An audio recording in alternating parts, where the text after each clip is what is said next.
is Trevor, and I'm here to bridge the gap between the working world and the spiritual world. In this video, I'm going to share with you my personal and spiritual development journey, and I'm going to ask something of you that you listen to this about you and not about me. One of the biggest shifts that helped me in my personal and spiritual development journey was when I stopped listening to people like they were talking about themselves, and I listened only from a place of, what am I hearing? Because understand that when someone's talking, you are putting your listening onto that talking. It's not what we see and what we hear that matters, it's how we're looking and how we're listening. And if you look for this, you see that it's everywhere. I mean, let's do a simple thought experiment to see every single person who watches this video is going to have their own interpretation of it. Everyone's going to hear me differently. Everyone's going to see me differently. What does that tell you? That tells you you are the one doing it. You are creating me right now. You're either creating me as, what is he talking about? This, that, whatever. I don't know what it is. You know better than I.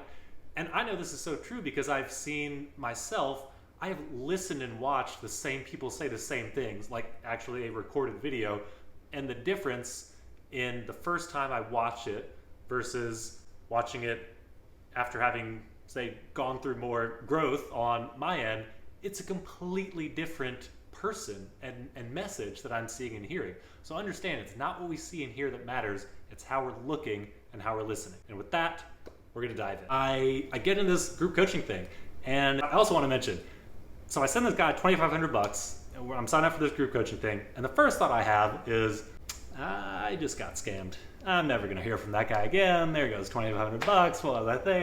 I had all this stuff coming up for me. So when I talk about this, when I talk about investing in yourself, that's the other huge takeaway that I want to convey to you is about personal and spiritual development, is having the love for yourself and the self-worth to feel like you are worth investing in. Like you are the biggest and best thing that you could possibly invest in.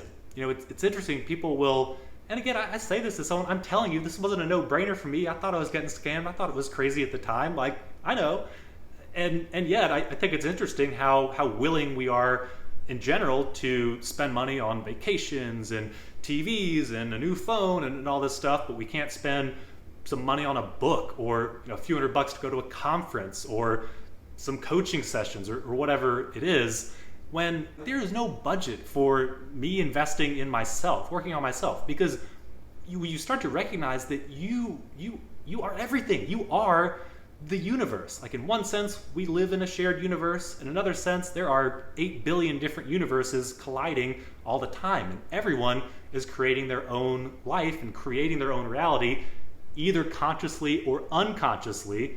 A massive distinction to make. Most of us are kind of on autopilot and unconsciously creating. So what used to be my quarter-life crisis, which I now recognize was an awakening that continues and will never be done. You are where you are. It takes as long as it takes. You'll never be done. And you are your own master, which means you know you're never done being a student. There's no done. There's no getting it. There's no getting there. There's always more to see. So keep looking joyfully. When you find the things, when you find the weeds in your garden, it can't be any other way. That's natural. That's okay. It's not there for you to judge or beat yourself up about or feel bad about. Rule number 1, kindness and patience with yourself. Love for yourself. I haven't even talked about self-love. I got a lot to say on on that topic. One book I'd highly recommend is called Love Yourself Like Your Life Depends on It by Kamal Ravikant. And what's cool about it is it's written by this guy he's like a prolific Silicon Valley investor. He talks about how he never wanted to publish the book, but he had just written some of this stuff and sent it to his friend James Altucher, and his friend was like, "Dude, you gotta make this a book. This is too good." And he's like, "Oh no, this is social suicide and all this stuff."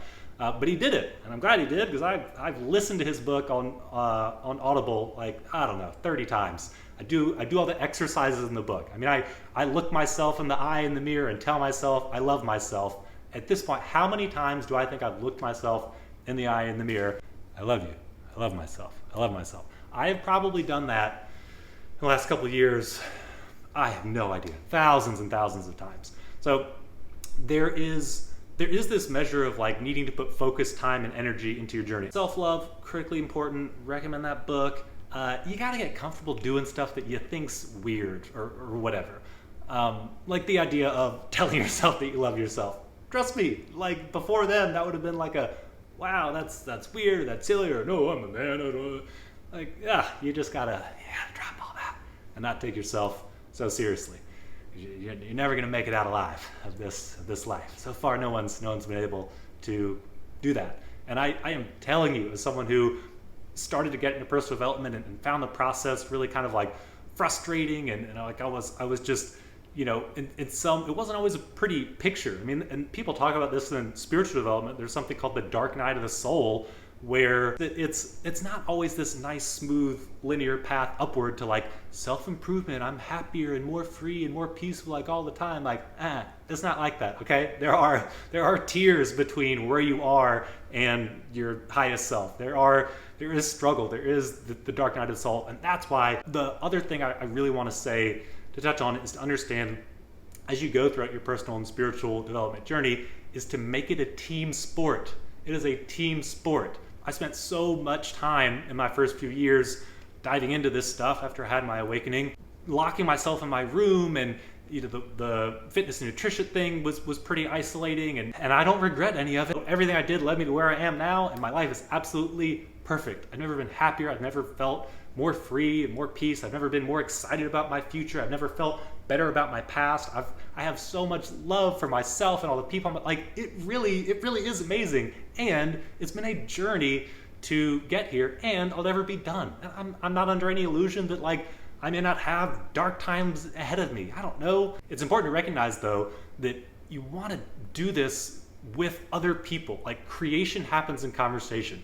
Transformation occurs in the sharing of the transformation. And there are, I don't know, millions and millions, like many millions, hundreds of millions of people on the planet that have these same interests. Like, I used to think that I was the only one, or this was so isolating or whatever. And I've started to just do a little bit of looking. Like, there are so many communities, there's so many people, there's so many places and things you can get involved in where there are more people that are sharing this kind of stuff, that are going through similar things. So in case you were feeling lonely or isolated or anything like that, you are not. You have people. Everyone has people. And we need people. This is the last thing I'll say, is this distinction between like needing people and needing people. Stick with me. So the idea that you need people, like I need someone because they have something that I don't have, and I can't feel whole and complete, and I can't love myself like because I really need them in that kind of way. Not that kind of need. That's not the kind of need I'm talking about. The kind of need I'm talking about is you are a human being. People love to say in the spiritual community that we are eternal spiritual beings having a temporary human experience. Well, the key word there is we are having a temporary human experience. And what it means to be a human being is we are social creatures. We're social animals. So, and that applies to everything, every aspect of our life. So don't let this be an isolating thing for you as you go through your personal spiritual development journey. Recognize you'll never be done. Be patient. Be kind with yourself. And let me know in the comments where you feel like you are in your journey, or how's it going. And I'll just say, like, and this stuff, it still gets me all the time. There's always more to see in terms of me having these ideas about like where I want to go, where I want to get to. Maybe the grass is greener somewhere else. Like, you'll never be done with that stuff. It's not, these negative thoughts or whatever are never gonna like go away entirely. That's not the goal, is to never have a negative thought, is never to have self-doubt or fear or anger or anything like that. It's all about how you engage with it and the meaning or lack thereof that you attach to it. Your thoughts are just thoughts. They're just thoughts. And you don't have to run away with them, get attached to them, whatever else. Buy into that story.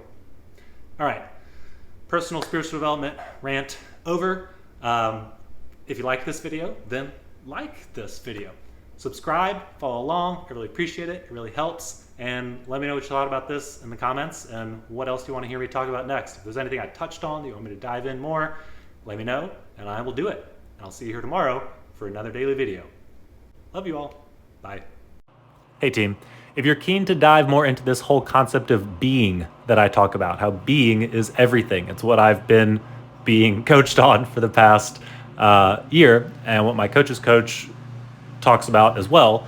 And there's a book called The Ultimate Coach. It's not really a book about coaching. It's a book about being. It's a book about you. I don't get royalties in the book or anything like that. It's just the most helpful resource I could recommend if you want to dive more into the stuff that I'm talking about. So I'll post a link in the comments.